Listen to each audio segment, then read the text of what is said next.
하나님을 믿는 성도는요, 어떤 어려움이 있어도 결단코 신앙을 포기해서는 안 됩니다. 반드시 붙들고 나아가야 되는 이 일을 놓고 지금 히브리서 설교자가 계속 성도들을 격려하고 있는데, 어떤 어려움이 있는지를 우리가 볼 수 있는 것이 지난주 본문에 나옵니다. 10장 34절인데요. 너희가 갇힌 자를 동정하고 너희 소유를 빼앗기는 것도 기쁘게 당한 것은 더 낫고 영구한 소유가 있는 줄 알미라. 그러므로 담대함을 버리지 말라.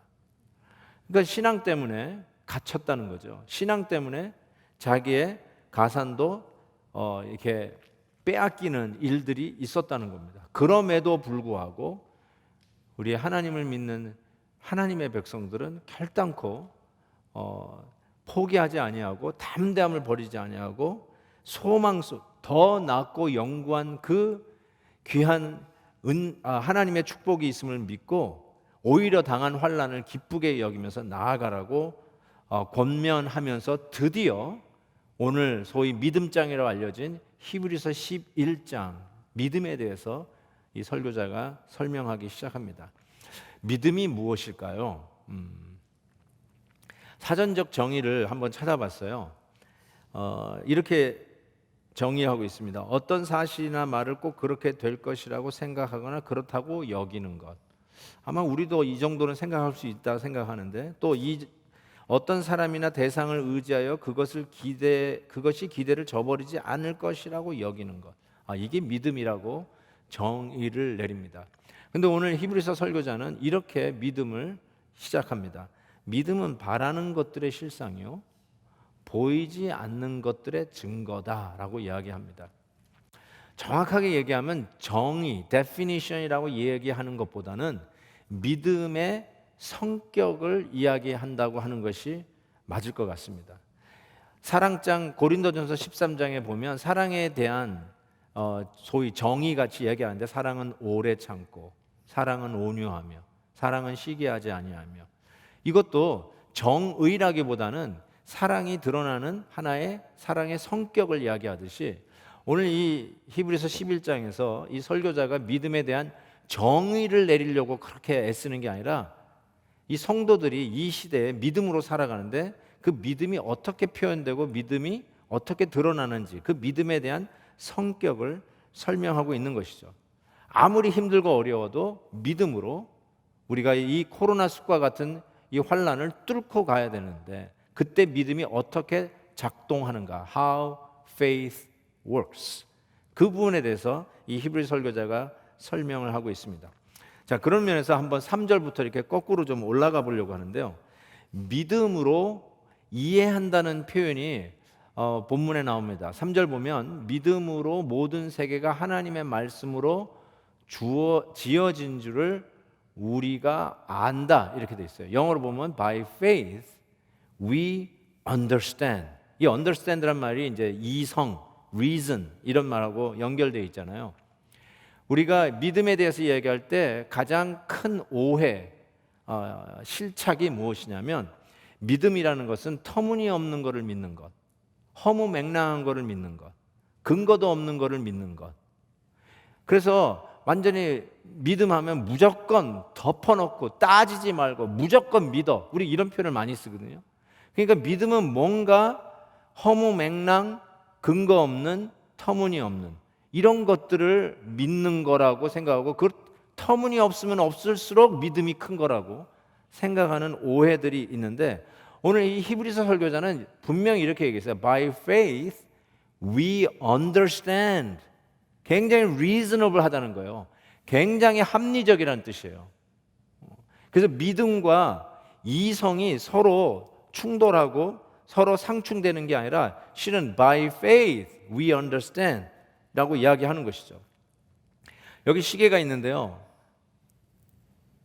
이 시계를 훗날 어떤 사람이 막 이렇게 캐다가 이 시계를 발견했어요. 근데 이 시계를 딱 보니까 이렇게 만들어져 있잖아요. 그리고 뒤를 보면 이거 소위 뭐 누드라고 그러나요? 누드 시계인가요? 뒤에 이 톱니바퀴가 돌아가는 게 이렇게 보입니다. 딱 이걸 보고, 야, 이게 도대체 이렇게 되려면은 몇 백만 년이 흘러서 진화돼야 이렇게 될까? 와, 이건 한 억 년은 지난 것 같다라고 결론을 내리는 게 과학적입니까? 아니면 이 시계를 보고 야, 이거는 틀림없이 어떤 지능자가 디자인을 해서 만들어낸 작품이라고 보는 것이 과학적입니까? 아마 대부분 후자라고 생각하지 않을까요? 자, 그런 의미에서 이 시계와 저를 한번 이렇게 비교해 볼게요. 자, 이 시계에 비해서 어쩌면 수만 배, 수억 배 더 정교한, 얼굴은 정교하지 않지만 더 정교한 작품이 우리 인간 아니겠어요? 엄청나잖아요. 암만 생각해도 너무너무나 신비한 신묘막층한 작품이 우리 인간 아니겠어요? 시계를 던져도 우리는 이렇게 받잖아요, 이렇게. 그런데 공을 잡을 때 이렇게 받는 거하고 날결란이에요 하고 날결란을 던질 때 잡는 거하고는 엄청나게 차이가 나요. 우리가 날결란 잡을 때 벌써 두두두두두두 작동을 해가지고 날결란 안 깨지게 잡습니다. 엄청난 고도의 지능이에요. 로봇 팔 만드는 게요, 아직도 안 돼요. 로봇 팔을 만드는 게 아직도 안 됩니다. 그냥 물건을 나르고 하는 거는 되죠. 근데 야구공 던지는 것과 날결란 던지는 거는 아직 로봇가 못해요. 근데 우리는 하잖아요. 그렇죠. 날결란과 그냥 공을 우리는 구별해서 한다고요. 엄청난 지능이에요. 자, 그렇다면 이렇게 얘기할 수 있어요. 이 시계도 어떤 지능자가 디자인을 해서 만들어냈다고 결론 내는 게 더 과학적인데, 이거에 수천 수만 배 더 정교한 인간이라고 하는 이 작품을 보면서 야, 이거는 한 수만 년 흘러서 진화돼 가지고 아메바에서부터 흘러가지고 이런 인간으로 진화했나 보다라고 결론 내리는 게 과학적인지, 아니면 창조주가 우리가 믿는 그 하나님이라고 이야기는 안 하더라도 절대자가, 초지능자가 어떤 목적과 지능을 가지고 지금의 이 디자인으로 만들어냈다고 결론 내는 것이 더 과학적인지 한번 생각해 보라는 것이죠. 이 히브리서 설교자가 이 말씀을 썼던 것이 2000년 전입니다. 2000년 전이라고 해서 사람이 원시적이나 미개한 인간이 아닙니다. IQ가 뭐 두 자리 숫자가 아니에요. 나훈아 씨가 이번에 테스형 뭐 불러가지고 요즘 히트 친다고 그러는데, 그 소크라테스가 언제 사람입니까? 예수 이전 시대 사람 아닙니까? 생각이 있고요, 철학이 있고, 그 사람들도 우주를 보면서 우주의 기원이 뭘까? 하루하루를 살아가면서 살아가는 인생의 목적이 뭘까? 뭐가 가치관이 뭘까? 우리는 어디서부터 시작되고 우리는 어디로 가는 걸까? 사람이 이런 생각을 안 했다고요? 다 그런 생각을 했죠.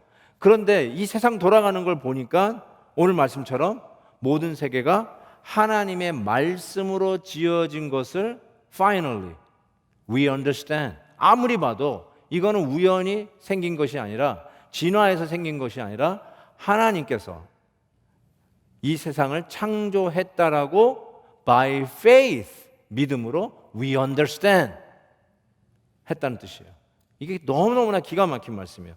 그러면서 이 믿음에 대한 성격을 설명하면서 이 히브리 설교자가 당시 첫 독자들에게 가장 익숙했던 구약 성경 창세기부터, 천지창조부터 이야기를 하기 시작하는데, 보세요. 뭐라고 얘기하냐면 믿음으로, 3절 후반절, 믿음으로 우리가 아는데 보이는 것은 나타난 것으로 말미암아 된 것이 아니니라.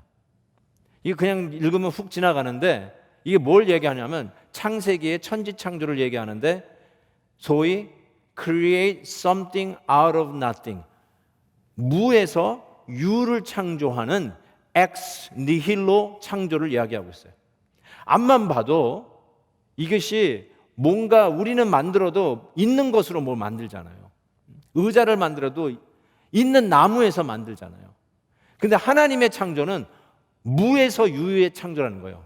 그래서 우리가 보이는 것은 나타난 것으로 말미암아 된 것이 아니라 하나님께서 디자인을 가지고 천지 창조를 하셨다는 거예요. 이게 뭐 이버브 해가지고 수억만 년 흘러가지고 지금의 상태가 된 게 아니라, 아무리 생각해봐도 하나님이 만들어내신 무에서 유의 창조라는 것을 이야기합니다. 여러분이 이번 주에 지난주에 뉴스를 보셨으면 2020년 노벨상 발표가 됐습니다. 그래서 각 분야마다 발표되는데 제가 관심 있게 본 게 물리학상입니다. 그래도 노벨상의 최고는 물리학상 아니겠어요? 피직스. 그 요번에 물리학상을 받은 것이 이 소위 블랙홀에 대한 그 업적이 인정이 되어서 세 분의 과학자가 받았는데 그 중에 한 분이 미국 사람인데 UCLA 물리학과 교수님이에요. 여자 교수님인데 안드레아 게즈라고 하는 교수님이신데 뭐에 대해서 어떻게 해서 이 물리학상을 받게 됐냐면요. 블랙홀 이론을 정립하고 관측을 통해서 그 존재를 입증한 과학자들에게 이 노벨 물리학상이 돌아갔다라고 얘기했습니다. 뭘 대단한 걸 만들어서 깜짝 놀랄 만한 걸 만들어서 노벨 물리학상을 받은 게 아니라 하나님이 만들어 놓으신 거를 관측을 했고 그게 있다라는 존재를 입증했기 때문에 받았어요. 이거를 USA Today 뉴스에서 봤더니 이렇게 써 있어요. For the discovery of a supermassive compact object. supermassive compact object이 블랙홀이에요. 이 블랙홀을 discovery, 관측, 발견했다는 거예요. 그래서 받았어요. 하나님이 만들어 놓으신 것을 발견해서 받았다는 것입니다. 관측해서 받은 거예요. 그러니까 열심히 관측하십시오. 그러면 여러분도 노벨상을 받을 수 있습니다. 그러니까 이것도 뭔가 얘기하는 것 같지 않으세요? 뭔가 create something out of nothing? 그게 아니라 이미 하나님 만들어 놓으신 세상을 관측해서 본 거예요. 좀 오래된 기사인데 뉴스윅 커버 기사로 다뤘던 Science finds God, 과학이 하나님을 찾는다라고 하는 기사가 있어요. 제가 이걸 다시 뒤져서 여러분에게 번역해서 읽어드릴게요. 예를 들면 한때는 창조주에 대한 여지를 전혀 남겨놓지 않았던 빅뱅 우주학, 그냥 우연히 저절로라 생겼다는 거예요. 우주의 기원이. 그게 빅뱅이잖아요. 그러니까 하나님이 창조주에 대한 여지를 전혀 남겨준 빅뱅 우주학이 지금은 우주 뒤에 디자인과 목적이 있음을 과학자들이 발견하고 있다. 아하. 1977년 물리학 노벨상 수여자인 텍사스 대학의 스티븐 와인버그 씨는 다음과 같이 유명한 발언을 하셨다. 우주학을 통하여 우주를 더욱 이해하게 되면 될수록 더욱 초점을 잃어버리는 것 같다. 그러나 지금은 하나님을 죽였던 그 과학이 믿는 자들의 눈앞에서 믿음을 회복시키는 원인이 되고 있다. 그 이유가 뭘까요? 물리학자들은 우주가 생명과 의식 있는 자를 위한 기획 제작한 흔적을 보면서 곤란에 빠지게 되었다. 우주를 보니까 우연히 생긴 게 아니라 it's a custom made, 기획 제작, custom made 된 흔적을 보면서 너무나 놀라는 거예요. 만약 자연에 변하지 않는 수치들, 예를 들면 중력의 힘이라든지 전자의 전하량이라든지 양자의 질량과 같은 수치가 조금이라도 변한다면 그때는 원자들이 서로 붙어 있을 수 없고 별들은 더 이상 반짝거릴 수 없으며 생명이 결단코 생겨날 수 없기 때문이다. 1964년 레이저 원리를 발견하여 노벨 물리학상을 공동 수여받은 찰스 타운시는 이와 같이 말을 하였다. 이게 굉장히 중요한 말이에요. 많은 사람들이 이제는 수긍하기를 우주의 자연 법칙 뒤에는 어떤 지능자의 개입이 없이는 이루어질 수 없다. 이렇게 얘기했어요. 제가 그 스크랩해 놓은 만화 중에 그 광수 생각, 요즘은 안 그리시는데 광수 생각을 참 좋아해서 그랬는데 그때 이 만화가 아직도 있더라고요. 사람이 그 인간 DNA 그 게놈 혹은 지놈을 다 발견했잖아요. 그래서 사람들이 우리도 이제 사람 만들 수 있다. 막 그러니까 이제 하나님하고 얘기하는 거예요. 이제 우리가 하나님하고 맞짱 뜨겠다고. 하나님께서 그럼 한번 사람 만들어 보자고. 그래서 오케이 해가지고 만들려고 흙에서 만들려고 그랬더니 하나님이 뭐라고 그러냐면 뭐라고 얘기해요? 그거 아니고 내 흙으로 말고 네 흙으로 만들려고 하는 거야. 와, 이거 기가 막힌 거예요, 아주. 그러니까 하나님이 지으신 이 세상을 볼 때 하나님이 창조하신 것이지 우리가 어떻게 뚝딱뚝딱 해가지고 그리고 시간이 지나니까 저절로 이렇게 됐다. 그럴 수 없다는 것이죠. 그래서 창세기 말을 하는 거예요. 이 히브리 설교자가. 창세기 1장 3절에 하나님이 전지 창조를 이렇게 하십니다. 하나님이 이르시되 빛이 있으라 하시니 빛이 있었고 Let there be light 했더니 light 생긴 거예요. Let there be light 했는데 가만히 있다가 Let there be light 그래도 안다. 있으라니까 그래가지고 탁 생긴 것도 아니고 그냥 Let there be light 그 말씀 한마디에 빛이 생긴 거예요. 이게 바로 하나님의 말씀의 능력이에요. 없는 가운데서 있게 하시는 하나님의 말씀의 능력으로 천지 우주 만물을 창조하신 것을 생각해 보니까 by reasoning, by faith we understand. Finally we understand. 이 세상은 하나님이 지으신 것이다. 하나님이 원인 제공자다. 하나님이 태초에 천지를 창조하신 것이 다. 이게 결론이 내려지는데 이게 2000년 후에 과학자들이 정말 그렇구나, 정말 그렇구나 계속 확인하는 거예요. 초지능자의 디자인과 개입이 없이는 지금 이 우주에 돌아가는 모든 현상, 심지어는 그 블랙홀, 그게 없는 건 줄 알았는데 있는 거예요. 블랙홀이 있어요. 그 증거를 요번에 에비던스를 발견해서 물리학상을 받은 거예요. 하나님이 지으신 것, 누가 만들어서 낸 게 아니라 하나님이 원래 만드신 것을 발견하게 되는 것을 보면서 야, 정말 어떤 지능자가 틀림없이 개입되어 있다라는 정도는 과학자들이 결론을 내리고 있다는 것이죠.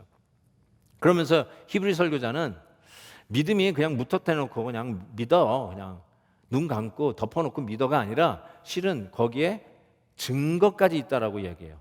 보실래요? 믿음은 바라는 것들의 실상이요 보이지 않는 것들의 증거다. 뭐라고요? The conviction of the things not seen. 보이지 않는 것들의 conviction 혹은 다른 영어 성경에는 evidence. 법정에서 여러분이 채택하는 그 증거물 evidence 그 단어예요. conviction of things that unseen. things that not seen. 바로 이것을 이야기하고 있어요. 제가 앞에 있는 바라는 것들의 실상은 다음 주에 이야기를 할게요. 이게 뒤에서부터 지금 설명하기 때문에 보이지 않는 것들의 증거다 이렇게 이야기하고 있어요. 아까도 얘기한 것처럼 블랙홀은 안 보였어요. 다 왜 안 보였는가 봤더니 블랙홀은 이게 우리가 지금 중력으로 여기 붙어 있잖아요. 이게 엄청난 힘으로 다 끌어당기니까 우리가 땅에 붙어 있지. 안 그러면 우리가 여기 막 날아다닐 거예요. 그렇죠? 우주로 막 튕겨 나갈 거예요. 이 중력이 딱 우리를 gravity가 딱 잡고 있잖아요. 근데 이 지구 덩어리보다 수천 수만 배 더 큰 행성들이 많잖아요. 훨씬 더 큰 중력이 있는 거예요. 엄청나게 끌어당기는 거죠. 그래서 이 끌어당기는 행성들 두 개가 부딪히면서 하면 이 매스가 슈퍼매스 이 매스가 내가 팍 터지는 거예요. 그러면서 중력만 남는다고 생각해요. 중력만. 그래서 이 중력에서 그 어마어마한 끌어당김으로 다 끌어당기는 거예요. 다 끌어당기는데 심지어 뭐까지 끌어당겨요? 빛까지 끌어다녀요. 빛. 이게 이해가 잘 안 되실 것 같은데 자우정 빛도 끌어다녀요. 빛을 끌어당기고 다 꿀꺽 삼키니까 우리가 보는 거는 빛이 반사돼야 보이거든요. 근데 빛을 반사 안 하니까 안 보이는 거죠. 그냥 까만데 다 없어져 버리는데 뭔가 있는 것 같은데 보이지 않는 거예요. 그렇지만 이번에 발견한 거예요. 그 증거가 있다는 거예요. 그것처럼 에비던스가 있다는 거예요. 믿음도 보이지 않는 것에 대한 에비던스가 있다라고 이야기를 하는 겁니다. 2000년 전으로 다시 돌아가세요. 이 처음으로 이 서신을 받아보는 성도님들의 입장에서 이게 어떤 의미였을까 좀 생각해 봤어요. 지금 성도님들이 받는 유혹이 뭘까요? 그들은 보이는 것에 굉장히 익숙했어요. 하나님을 예배하기 위해서 성전에 나왔어요. 하나님을 예배하는 데 있어서 눈에 보이고 만져지는 대제사장, 제사장들이 앞에서 왔다 갔다 하면서 자기가 하나님 앞에 예배드리는 이 제사를 도와줬어요. 근데 이제는 그런 거 필요 없고 그리스도 안에서 모든 것이 한 번에 끝났고 단번에 드려졌고 이제는 보이지 않는 주님을 믿고 우리가 신앙생활 하는 거 아니에요. 보이지 않아요. 그런데 보이지 않는 주님을 믿고 살아가는데 핍박이 오기 시작했어요. 어려움이 오기 시작했어요. 그래서 보이는 것으로 다시 유턴해서 돌아가려고 하는 유혹과 그리고 예배를 드리지 아니하려고 하는 패하는 습관들이 이런 증상들이 나타나기 시작할 때 지금 이 히브리 설교자가 이 이야기를 하는 거예요. 보이지 않는다고 보이는 것보다 힘이 없거나 별 효과가 없는 게 아니라 실은 보이지 않지만 증거가 있다. 에비던스가 있다. 지금 그 이야기를 히브리서 설교자가 하고 있는 것이죠. 실은 보이지 않는 것이 더 확실하다라고 하는 얘기보다 보이는 것이 얼마나 우리에게 유약하고 이것이 얼마나 우리를 misleading, 잘못된 길로 인도하는 믿음과 대치되는지를 설명을 하고 있습니다. 보이는 것이 다가 아니라 보는 것은 실은 우리를 잘못된 길로 인도한다. 그리고 우리는 정말 모든 것이 보는 것에 엄청난 영향을 받기 때문에 지금 보고 있는 것 때문에 의기소침하고 보고 있는 것 때문에 내가 보고 있는 것 때문에 두려워하고 보고 있는 것 때문에 예배로 모이는 모임도 폐하기 시작하고 보고 있는 것 때문에 내가 예수 그리스도를 믿는 크리스찬이라고 하는 자기의 정체성에 불안감이 오기 시작하고 다 보고 있는 것 때문에 실은 믿음과 충돌한다는 사실을 우리가 기억해야 돼요. 그래서 사도 바울이 고린도후서, 우리가 매일 성경 고린도후서를 묵상하고 있지 않습니까? 고린도후서 5장에 아주 의미심장한 말을 했어요. 우리 크리스찬은 어떻게 살아가는 자들이냐? 이는 우리가 믿음으로 행하고 보는 것으로 행하지 아니함이로다. We live by faith. 우린 믿음으로 사는 자들이죠. 근데 not by reason, not by 합리적 사고, 이런 식으로 reason하고 믿음을 서로 상충하는 것으로 놓지 아니하고 믿음에 상충되는 게 뭐냐면 sight예요. sight. 보는 것, 보이는 것. 이게 실은 믿음과 더 상충한다는 거예요. We live by faith, not by sight. Not by sight.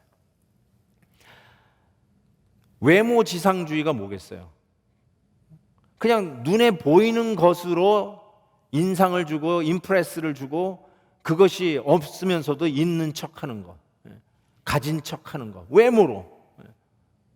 그래서 뭐 솔직히 명품에 크레이지한 이유가 뭘까요? 외모 지상주의. 저는 예의를 갖추는 그 외모는 해야 된다고 생각해요. 예의를 갖춰야죠. 외모 지상주의를 나는 이제는 다 버리고 살겠다 해가지고 교회 올 때 막 갑자기 옷도 안 입고 오시고 그럼 곤란하죠. 예의는 갖추셔야죠. 그렇지만 외모를 꾸며서 자기가 아닌 그 어떤 사람을 흉내내거나 없는데 있는 척하는 거, 이건 외모 지상주의죠. 근데 성도님들이 이것 때문에 얼마나 많이 가슴앓이를 합니까? 솔직히 따지고 보면 누가 더 많이 가졌나, 누가 더 멋있나, 누가 더 근사한가, 누가 더 성공한 사람 같이 보이는가, 이것 때문에, 이 임프레션 때문에 얼마나 많이 시험에 들고 빠집니까? 우리 성도들은 결단코 눈에 보이는 것으로 사는 자들이 아니라 실은 우리는 보이지 않는 믿음으로 사는 자들인 것을 분명히 이야기합니다. 그래서 we live by faith, not by sight라고 합니다. 실은 이 보는 것이 우리를 얼마나 많이 미스리딩하고 유혹하는지 몰라요. 제가 한 예를 들어볼게요. 제가 중국에 갔었을 때인데요. 그 모임이 어디 있었냐면은 그 미술대학원 건물 안에서 모임이 있었습니다. 그래서 거기는 언더가 없고요. 그냥 대학원 과정으로 미술대학원이 있었어요.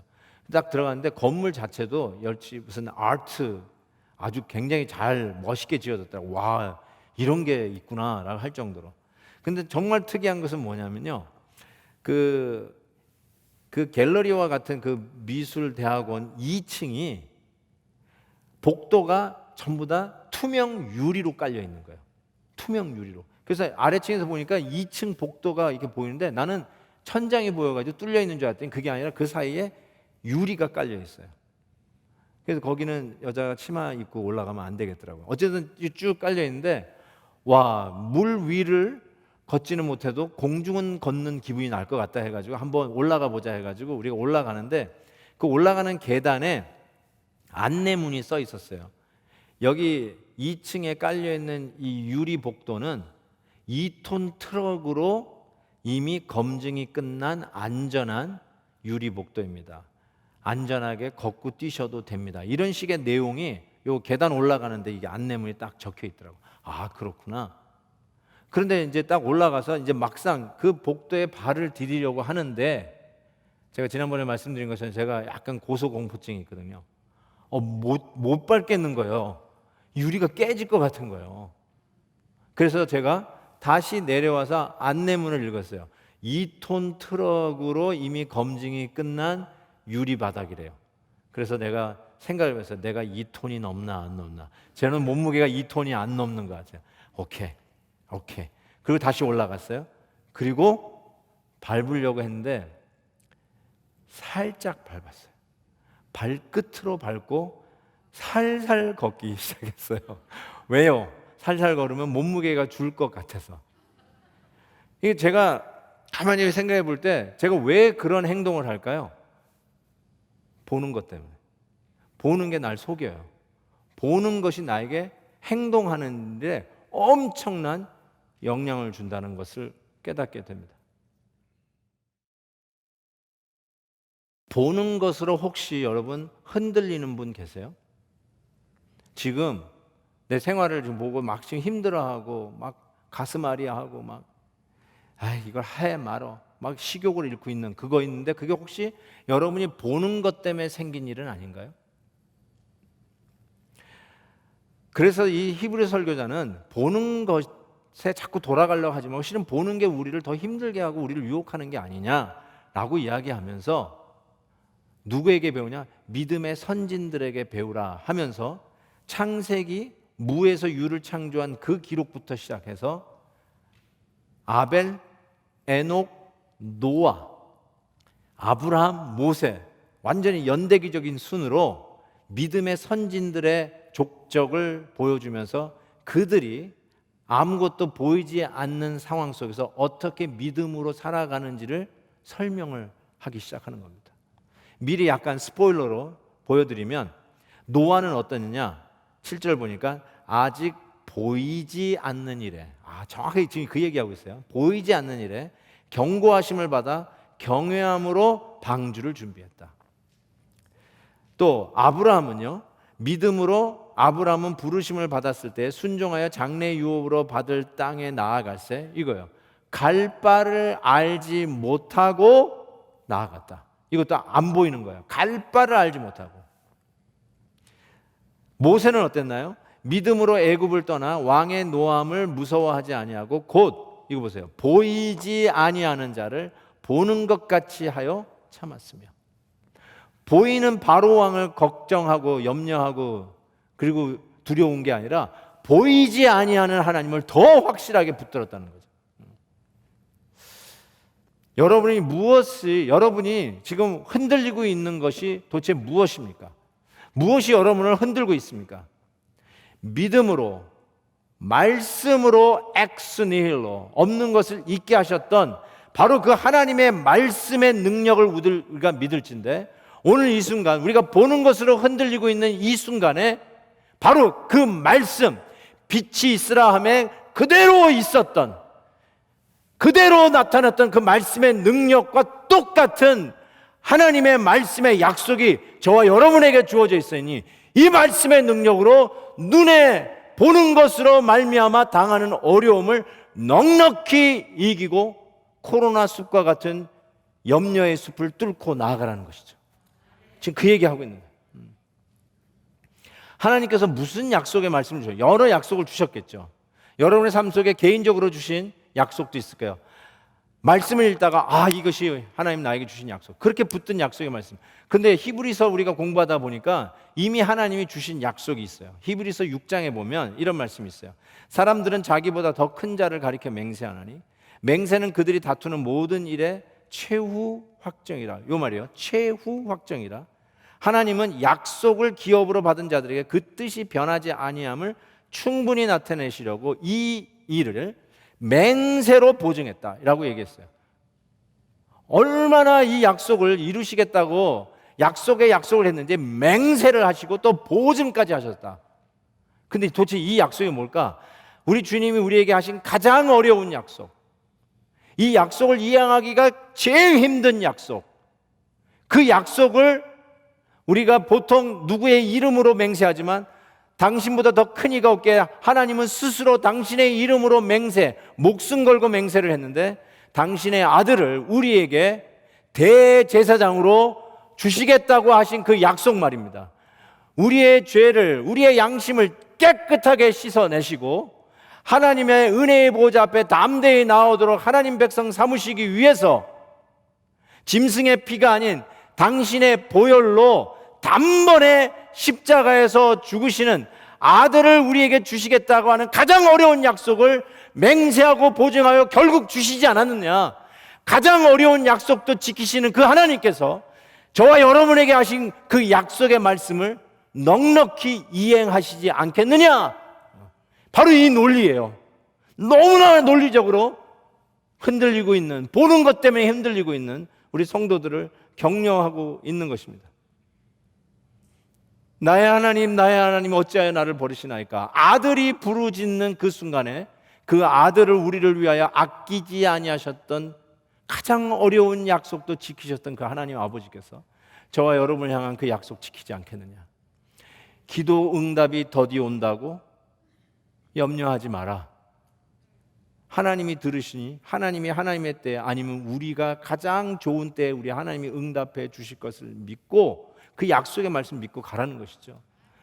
로마서 8장에 이 말씀이 있어요. 그런즉 이 일에 대하여 우리가 무슨 말하리요? 만일 하나님이 우리를 위하시면 누가 우리를 대적하리요?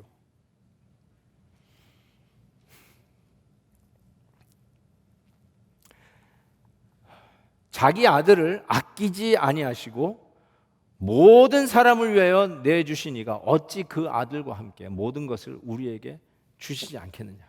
이 로마서에서도 같은 논리를 쓰고 있어요. 아들을 아끼지 아니하셨는데 우리에게 약속하신 그거 왜 하나님이 아끼시겠느냐. 아니, 아들을 아끼지 않고 주셨는데 여러분에게 버스비, 택시비 아끼시겠냐고요. 아들을 내어주셨는데 집값은 좀 비싸니까 하나님이 아깝다 그러시겠냐는 거예요. 왜 안 주시겠냐는 거예요. 지금 그 얘기하고 있는 거 아니에요? 우리가 부모로 살면서 가장 속상할 때가 언제입니까? 어느 날 집에 들어왔더니 딸이 방에서 울고 있어요. 그래서 아빠가 들어가 가지고 울고 있는 딸한테 왜 우니? 우리 딸 왜 우니? 그랬더니 딸이 하는 말이 아빠 나 더 이상 살고 싶지 않아요. 그 막 우는 거예요. 나는 살 가치가 없어요. 아빠가 왜 그러니 우리 딸아. 그랬더니 보이프렌드하고 브레이크업을 했다는 거예요. 충분히 이해하죠. 그때 연애할 때야 뭐 그게 전부니까. 그렇죠? 그런데 이제 부모의 입장에 생각해 볼 때 내가 철 모르는 그 남자친구보다 이 아빠가 너를 더 사랑하지 않겠어요? You're always number one to me. 난 너를 위해서 대신 죽어주려면 대신 죽을 수도 있어. 딸아, 아빠가 너를 너무너무 사랑해. 막 이렇게 얘기하는데 I don't care. 그거는 신경도 안 쓰고 보이프렌드하고 브레이크업 됐기 때문에 난 더 이상 살고 싶지 않아. 막 이러면 아버지 마음이 속상하지 않을까요? 아들 방에 들어갔더니 아들이 막 탈레놀 이걸 막 모아가지고 한 수백 개를 막 먹으려고 그래요. 왜 그래? 정신 차려, 왜 그래? 그랬더니 어제 잡 인터뷰인데 떨어졌다는 거예요. 그러면서 Nobody wants me, nobody needs me. 이 세상은 나를 필요로 하지 않는 것 같아. 아빠 나는 쓰레기 같아. 나는 더 이상 살 가치가 없어. 그래서 탈레놀이라도 털어넣어야 되겠다고. 그때 아버지가 그러는 거예요. 야, 내가 너를 얼마나 사랑하는데 하나님이 기회를 주시겠지. 왜 네가 쓸모가 없어? 너는 그냥 존재로만 있어도 아빠에게는 기쁨이야. 아까 너를 얼마나 사랑하는데. 그런데도 아니야, 나는 그냥 쓸모없는 인간이야. 난 그냥 죽을래. 그러면 얼마나 그게 부모가 속상하겠어요. 예? 근데 저는 이런 생각을 해봤어요. 지금 여러분이 보는 것 때문에 의기소침하고 눈에 보이는 현상 때문에 내가 이거 더 살아서 뭐하나? 내일이 나한테 있을까? 소망이 있을까? 아유, 그냥 죽는 게 제일 낫겠다. 혹시 이렇게 생각하고 계시면 우리 하나님께서 당신의 아들도 아끼지 아니하는 가장 큰 사랑을 우리에게 주셨는데 속상해하실 것 같아요. 속상해할 것 같아요. 아니, 내가 다 줬는데. Who did not spare his own son? Will he not give everything to you? 아들도 아끼지 않은 그 하나님께서 우리에게 이 모든 것을 더하여 주시지 않겠냐는 것입니다. 사랑하는 성도 여러분, 보는 것 때문에 의기소침하고 절망하고 주저앉아 있을 때 어떻게 해야 될까요? 유리복도를 보는 것 때문에 두려워서 이걸 걸을까 말까 할 때 어떻게 해야 될까요? 다시 안내문을 읽어야 돼요. 유리바닥과 같은 현실 앞에서 여러분이 주저앉아 있을 때 어떻게 해야 될까요? 다시 말씀으로 돌아가야 돼요. 약속의 말씀을 읽으셔야 돼요. 다시 한번 읽으셔야 돼요. 그럼 어떻게 해야 될까요? 유리바닥을 걸어가고 있는, 자유롭게 걸어 다니고 있는 다른 사람들을 보면서 저렇게 되는구나, 걷는구나 처럼 믿음의 선진들이 앞서서 걸어간 것을 보면서 오늘도 우리가 보는 것 때문에 실망하고 보는 것 때문에 절망하고 보는 것 때문에 더 이상 살고 싶지 않다라고 하면서 스스로 자학하던 우리들의 모습에서 깨어나서 빛이 있으라 하며 그대로 있었던 그 말씀의 능력 그대로 가감없이 오늘도 우리에게 주어지시는 그 약속의 말씀, 아들도 주셨는데 우리에게 주신 약속의 말씀 더하여 주시지 않겠냐. 이 약속의 말씀을 믿고 나아가는 거예요.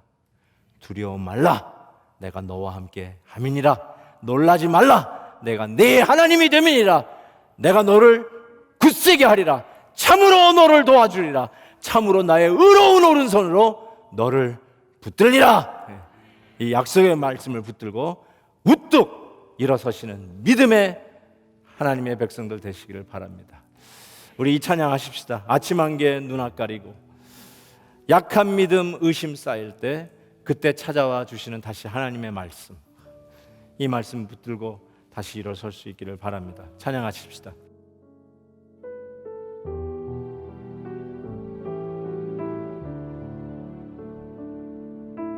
아침 안개 눈앞 가리듯 나의 약한 믿음을 심쌓일 때 부드럽게 다가온 주의 음성,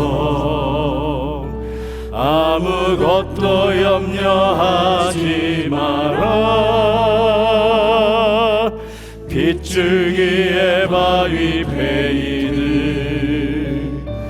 나의 작은 소망 사라져갈 때 오요하게 들리는 주의 음성, 내가 너를 사랑하노라.